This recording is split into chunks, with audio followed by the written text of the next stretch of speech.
A pandemia da Covid-19 criou uma situação excepcional para as pessoas que passaram a encarar a morte como uma realidade.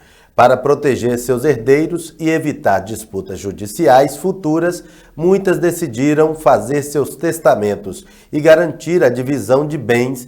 De acordo com o Colégio Notarial do Brasil, houve um aumento na procura pelo serviço em todo o país.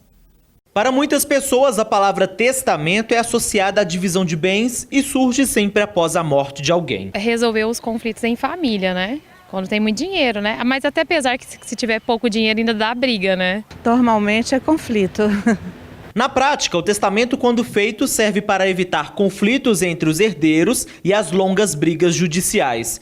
Essa juíza, que atua na vara de sucessões em Belo Horizonte, diz que a polêmica do tema tem uma explicação. A nossa cultura não nos permite pensar de modo fácil na finitude. Segundo o Colégio Notarial do Brasil, esse cenário começou a mudar. E a prova disso está nos números.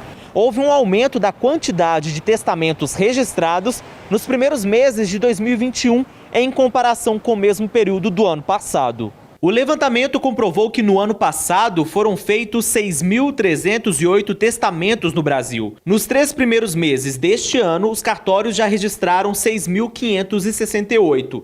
Minas Gerais está entre os principais estados a registrar esse aumento.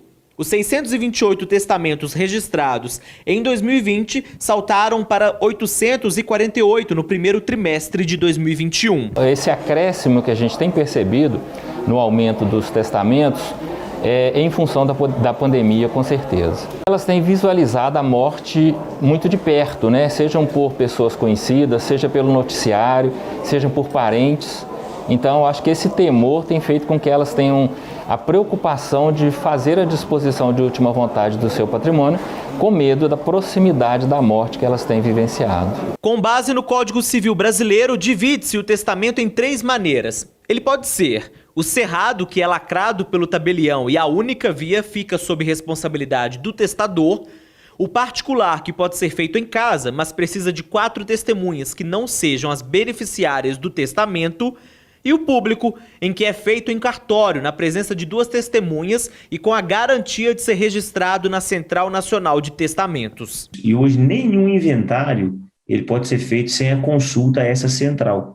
E nessa central só estão os testamentos públicos. Então, se eu faço um testamento hoje em Minas Gerais, mas venho morrer lá no Acre, se o tabelião de lá, ou mesmo se for perante o judiciário, resguarda-se assim o objetivo do testador e a vontade dele. A legislação brasileira determina que para fazer o testamento é preciso que a pessoa deve ser maior de 16 anos e capaz. Mas caso a pessoa já tenha filhos, obrigatoriamente metade do patrimônio pertence a eles. É a chamada vocação hereditária. Em primeiro lugar estão os filhos. A pessoa não tendo filhos para os pais, não tendo os pais, o cônjuge, ou o companheiro ou companheira. Então, essa seria uma primeira ordem de vocação hereditária. Aí, num quarto plano, né, que é justamente o inciso 4 dessa ordem de vocação hereditária, entram então os irmãos. Há situações em que um herdeiro pode perder o direito ao patrimônio, alterando essa linha de sucessão. Se planejar ou executar a morte dos pais, se praticar homicídio contra o marido ou esposa, ou se prejudicar com calúnias o autor do testamento. O testamento pode ser modificado a qualquer momento. O documento fica arquivado em um livro e recebe um número e um QR Code. Participe da nossa programação através do WhatsApp 998472759 e acesse o nosso site www.gazetanm.com.br. Continue assistindo a nossa programação. Às 20h30, a novela Os 10 Mandamentos, aqui na Gazeta Norte Mineira.